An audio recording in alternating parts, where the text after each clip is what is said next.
Este video es patrocinado por Yadpa, donde cada libro es un mundo nuevo.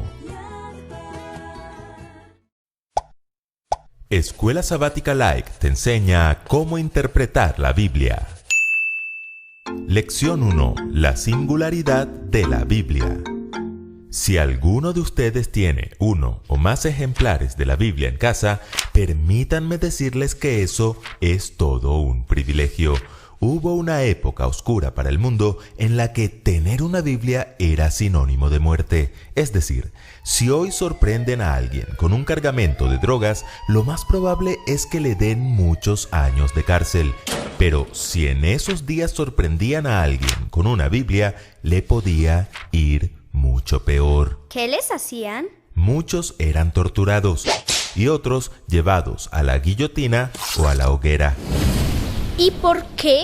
Porque la iglesia tradicional, la que dominaba el mundo en aquella época oscura de la historia, no quería que las personas conocieran la verdad acerca de la gracia de Cristo. Un día, un valiente hombre de Dios llamado Juan Wycliffe decidió traducir la Biblia al idioma del pueblo. Tardó muchos años en conseguirlo y cuando lo logró, muchos pudieron leer la Biblia por primera vez. Casi todos los que la leían renunciaban a la autoridad de un corrupto papado y se sujetaban a la autoridad de la palabra de Dios. Gracias a él, una gran reforma estaba a punto de iniciar. Para el papado, lo que había hecho Juan Wycliffe era imperdonable, así que le acusaron de hereje y planeaban llevarlo a la hoguera. ¿Y lo lograron? No. Antes de que le pudieran echar mano, estando él predicando en su iglesia, cayó herido de parálisis y murió al poco tiempo. La muerte libró a Juan Wycliffe de la mano de sus enemigos, pero no lo pudo librar del odio que éstos conservaron en sus corazones. En ellos quedó un enorme sinsabor. Querían darle muerte con sus propias manos. Así que 40 años después, el papado no resistió más su odio hacia él. El cuerpo de Wycliffe fue exhumado y llevado a la hoguera. ¿En serio? Sí. Sus huesos fueron quemados públicamente y sus cenizas arrojadas al arroyo más cercano. Ese arroyo llevó las cenizas a los ríos a los mares y los mares al océano. Y así como sus cenizas se esparcieron por todo el mundo, su obra también, pues no hay un idioma oficial en el planeta al que la Biblia no haya sido traducida. ¿Lo notan? Ese libro que a veces dura tanto tiempo cerrado en nuestras casas es un libro muy singular. Ningún otro libro ha sido tan amado y tan odiado. Muchos, como Wycliffe, han sufrido la muerte por su causa. Otros se han convertido en asesinos creyendo así honrarla. ¿No creen que vale la pena saber por qué la Biblia es un libro tan especial? ¡Sí! Por eso la pregunta de esta semana es, ¿qué hace de la Biblia un libro tan singular? En primer lugar, su tema principal.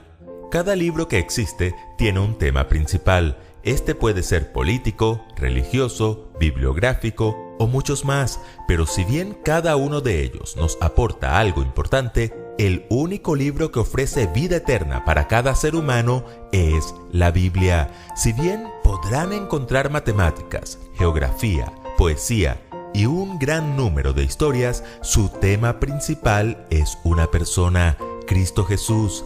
Él es el centro y el objetivo de toda la Escritura. Él mismo les dijo a los fariseos: Ustedes escudriñan las Escrituras porque piensan tener en ellas la vida eterna, y son ellas las que dan testimonio de mí. ¿Lo notan? Todas las Escrituras testifican de Jesús.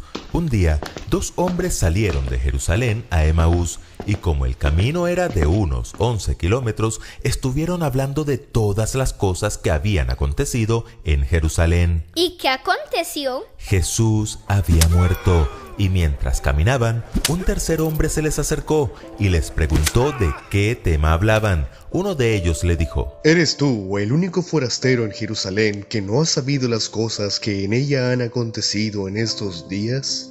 Y ellos le contaron todo lo que había sucedido, pero luego de escucharlos les dijo: Oh, insensatos y tardos de corazón para creer todo lo que los profetas han dicho. ¿No era necesario que el Cristo padeciera estas cosas y que entrara en su gloria? Ese tercer hombre era Jesús, había resucitado y les comenzó a explicar a través de todas las escrituras, es decir, desde Moisés y todos los profetas, lo que de él decían. Por eso es necesario que cada uno de nosotros escudriñemos las escrituras, porque ellas nos hablan de aquel que dijo: Yo soy el camino, la verdad y la vida. Y si tenemos a Cristo, tendremos la vida eterna. En segundo lugar, su origen.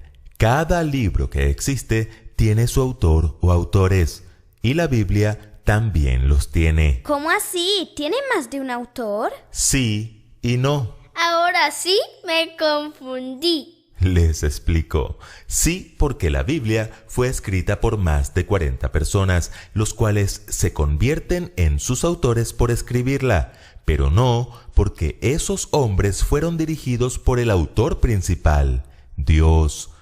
Toda la escritura es inspirada por Dios. Los santos hombres de Dios hablaron siendo inspirados por el Espíritu Santo. Por tanto, el origen de la Biblia es divino y no meramente humano. La Biblia fue escrita por gente de diferentes orígenes y en diversas circunstancias. Algunos escribieron desde palacios, otros desde cárceles, otros en el exilio. Estas personas tenían diferentes formaciones y ocupaciones. Algunos, como Moisés, estaban destinados a ser reyes, o como Daniel, a ocupar altos cargos. Otros eran médicos o sencillos pastores. Algunos eran muy jóvenes y otros bastante ancianos. Y a pesar de estas diferencias, todos tenían algo en común. Fueron llamados por Dios e inspirados por el Espíritu Santo con el fin de escribir mensajes para su pueblo, sin importar cuándo o dónde vivieran. La Biblia es única. No hay otro libro sagrado ni religioso como este. Por tanto, debemos aprovecharla ahora que la podemos leer. En tercer lugar, sus profecías. Aproximadamente un 35% de la Biblia son profecías. Dios anunció con antelación lo que habría de ocurrir, y esto es especialmente cierto en las muchas profecías del Antiguo Testamento que anunciaron con antelación el nacimiento, la vida y el ministerio de Jesús. ¿Y cómo sabemos que esas profecías fueron escritas antes de Cristo y no después? Muy buena pregunta. En realidad, podríamos mencionar varias evidencias, pero hay una en especial que les va a sorprender. En la primavera de 1947, un joven pastor beduino deambulaba por el desierto de Judea a las orillas del Mar Muerto. Andando por ese árido y rocoso lugar, una cueva le llamó la atención, así que decidió entrar, y allí, en medio de una gran cantidad de cerámica rota y escombros, protagonizó el hallazgo arqueológico más importante del siglo pasado. Descubrió los rollos del Mar Muerto. ¿Los rollos del Mar Muerto? Sí, más de 800 rollos con fragmentos de todos los libros del Antiguo Testamento, excepto del libro de Esther. El rollo de Isaías, que es el libro que contiene las más dramáticas profecías acerca de Jesús en el Antiguo Testamento, estaba casi intacto.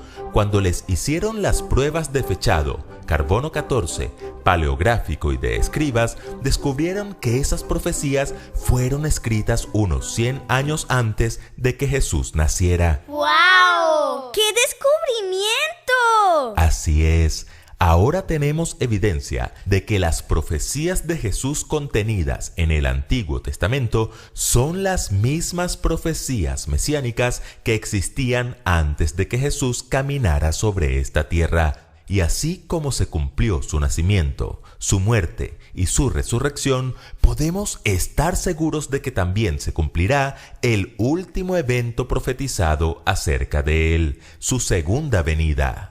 En cuarto lugar, su historia.